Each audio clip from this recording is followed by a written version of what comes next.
7 hidden signs your cat actually loves you. What if I told you that your cat has probably said "I love you" 100 times, and you missed it almost every single time? Not because you don't care. Not because your cat is cold. But because cats were never designed to love like dogs, or humans, or anyone loud enough for us to instantly understand. Their love is quieter. Stranger. More ancient. It hides in half-closed eyes, in the soft collision of a forehead against your hand, in the decision to sleep near your feet when the whole house is silent. And if you stay with me until the end, you may never look at your cat the same way again. Because what seems random, distant, or mysterious may actually be trust in its purest form.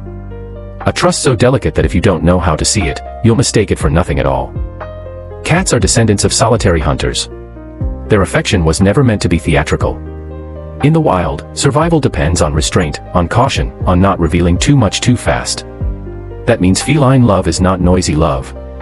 It is measured love. Minimalist love. Love reduced to gesture. And that's exactly why it matters so much. When a cat chooses you, it is not an accident. It is a decision repeated in tiny rituals. Aristotle believed that deep bonds are built through repeated acts, not grand declarations. And maybe that is the perfect way to understand cats. They do not announce devotion. They practice it. So here are 7 hidden signs your cat actually loves you, not in the human way, not even in the dog way, but in the cat way. And once you recognize them, you'll realize your home may already be full of invisible affection. The first sign is the slow blink. You've seen it before. Your cat looks at you from the couch, the windowsill, the doorway, and then, very gently, the eyes soften, narrow, and close for just a moment before opening again. It looks almost too small to mean anything. But sometimes the smallest things carry the biggest emotional truth. A scientific study published in Scientific Reports found that cats are more likely to respond positively to humans who slow blink at them, and they are more likely to approach after that kind of interaction. In other words, the slow blink is not just cute. It appears to be a form of positive emotional communication. A soft signal that says, "I feel safe enough to lower my guard around you." Imagine what that means from an animal whose eyes are part of its survival. To close them in your presence, even briefly, is to trust the world you create around them. And maybe this is where the philosophy begins. Michel de Montaigne once wondered, when he played with his cat, who was really entertaining whom? That question changes everything. We are so used to thinking we are interpreting them, but maybe they are also interpreting us, deciding whether we are calm, worthy, safe. A slow blink may be your cat's verdict on your soul. Not perfection. Just safety. The second hidden sign is the head bunt, that tender little thump of forehead to your hand, your face, your leg. Some people call it head butting, but behavior experts call it bunting. It is one of the most intimate gestures in the feline world. Cats have scent glands around their face and cheeks, and when they rub or bump you, they are doing more than being adorable.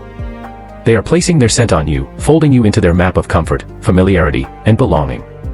In the human world, love often means, "You are special to me." In the feline world, it can mean something even more primal: "You are part of my safe territory." Your cat is not just greeting you. Your cat is claiming emotional ground with you. Think about that. Love, at its core, may not begin as romance or language or poetry. It may begin as orientation. Home. Recognition. The philosopher Donna Haraway wrote about companion species, the idea that humans and animals do not simply live beside each other, but shape each other's worlds. And that's what bunting really is. Your cat is saying, "My world includes you. My scent belongs here, and now so do you." The third sign is when your cat chooses to sleep near you, on you, beside your head, by your legs, or just close enough to feel your presence. Sleeping is one of the most vulnerable things an animal can do. A sleeping cat cannot scan the room, cannot react instantly, cannot defend itself at full speed. So when your cat sleeps near you, especially repeatedly, that is not random convenience. That is trust in a defenseless state. Some cats sleep on your chest to feel warmth and rhythm. Some curl at your feet because your body is a stable, familiar presence. Some simply choose the same room, the same chair nearby, as if saying, "I rest better when your existence is close to mine." And maybe that is more moving than dramatic affection. Because real love is often not about intensity. It is about lowered vigilance. Jacques Derrida once wrote about the unsettling experience of being seen by his cat, really seen, as if the animal were not an object in his home but another conscious being with a gaze of its own. That is the mystery of cats. They do not just live around us. They witness us. So when a cat falls asleep near you, what if that is not just comfort? What if it is a kind of verdict? A silent conclusion drawn from months of watching you move through rooms, moods, evenings, grief, laughter, routine. And the conclusion is this: I can let go here. The fourth sign is when your cat brings you toys or gifts. Sometimes it's a fuzzy mouse at 3 a.m. Sometimes it's a crumpled ball, a feather wand attachment, or something they drop at your feet while staring at you like you've been chosen for a ceremony. This behavior can come from instinct. Cats are predators by nature, and experts suggest they may bring toys or prey as an extension of hunting practice, family sharing, or invitation to play. But that is exactly what makes it meaningful. Instinct and affection are not opposites. In cats, they often overlap. If your cat brings you a toy, they may be including you in one of their oldest, deepest behavioral worlds, the world of stalk, chase, capture, and shared attention. To be invited into play is no small thing. Play is rehearsal, bonding, expression, trust. A cat that ignores you can entertain itself. A cat that brings the toy to you has made a social choice. It is saying, be in this moment with me. Join my little theater of instinct. Share my hunt, even if the prey has googly eyes and catnip stuffing. And in a strange way, isn't that what love becomes in every species? The offering of an object, an invitation, a ritual that says, enter my reality. The fifth sign is when your cat follows you from room to room. Not every minute. Not in an obsessive way. But enough that you notice a shadow at your heels, a quiet witness outside the bathroom, a furry silhouette in the kitchen doorway, a companion who appears wherever life is happening. People often laugh and say, my cat is nosy. And maybe that's partly true. Cats are curious. But behavior experts also note that many cats follow their humans because they like companionship, want attention, or simply prefer being near the person they trust most. Some love contact. Others love proximity. For many cats, being near you is the affection. This is important because we often misjudge love by its volume. Some cats are not lap cats. Some do not enjoy constant touching. Some are emotionally loyal from a distance. But distance does not mean indifference. A cat sitting 3 feet away, watching you work, cook, cry, scroll, fold laundry, or stare out the window may be participating in your life the way cats know best, by presence. By witness. By low-pressure closeness. Aristotle might have called this a friendship of shared life, not because you speak the same language, but because you share the same space with ease.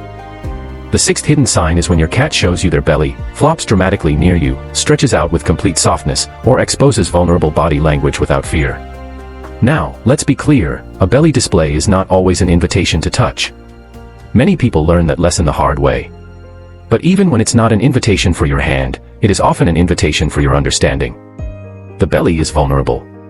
The sprawled posture is vulnerable. The side roll near your feet is vulnerable. These are the body's way of saying, I do not feel threatened here. And that matters, especially with cats, because their bodies tell the truth faster than any sound. A creature built for precision does not become floppy and exposed by accident. Relaxation is not laziness. It is biological confidence. It is the nervous system deciding that hypervigilance is unnecessary. In a dangerous environment, that softness disappears. In a loving environment, it returns. So if your cat collapses into ridiculous comfort near you, legs loose, whiskers soft, tail relaxed, then your presence has become part of the architecture of safety. The seventh sign is the most tender one of all: grooming, kneading, purring, and all those soothing little self-forgetting behaviors that happen only when a cat feels deeply secure. Maybe your cat licks your hair. Maybe they groom your hand with a few rough little strokes. Maybe they knead the blanket on your lap and start purring like a tiny engine. Maybe they settle against you and vibrate with contentment. Not every purr means the same thing. Cats can also purr in stress or discomfort, but in a relaxed cat, paired with loose body language and closeness, purring often belongs to peace. Kneading, too, is often linked to kittenhood, comfort, and deeply rooted feelings of security. It is one of the most emotionally revealing things a cat can do, because it suggests they have dropped into a state older than caution. And perhaps that is what love really is in the feline universe, the return of softness. The return of ancient comfort in the presence of someone who does not force, chase, overwhelm, or demand. Someone who has earned access not through dominance, but through consistency. Through the sacred boredom of daily care. Food. Clean water. Quiet respect. Warm places. Gentle voice. Predictable kindness. Cats do not fall in love with performance. They fall in love with atmosphere.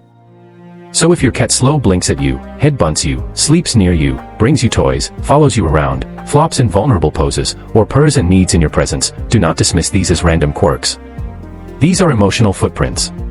Tiny signatures. Feline handwriting on the invisible page of your shared life. And maybe that is why cat love feels so profound once you finally see it. Because it is not automatic. It is not handed out recklessly. It is earned in silence. Built in repetition. Proven in the moments when nothing dramatic is happening at all. Just you making coffee. You reading in bed. You coming home tired. You sitting on the floor. And somewhere in the frame, a cat who has decided, again and again, that your presence feels like peace. Montaigne reminded us not to underestimate the inner life of animals. Derrida reminded us that animals do not merely exist before us, they look back. Haraway reminds us that we are shaped by the creatures we live with. And cats remind us of something even older than philosophy: love does not always shout. Sometimes it narrows its eyes. Sometimes it places its forehead against your skin. Sometimes it simply stays. So the next time your cat appears distant, mysterious, unreadable, look closer. Love may already be there, disguised as stillness. Hidden in ritual. Waiting for you to become fluent. And once you are, you'll realize something beautiful: your cat may have been loving you all along. Quietly. Deeply. In a language so subtle, only trust could read it.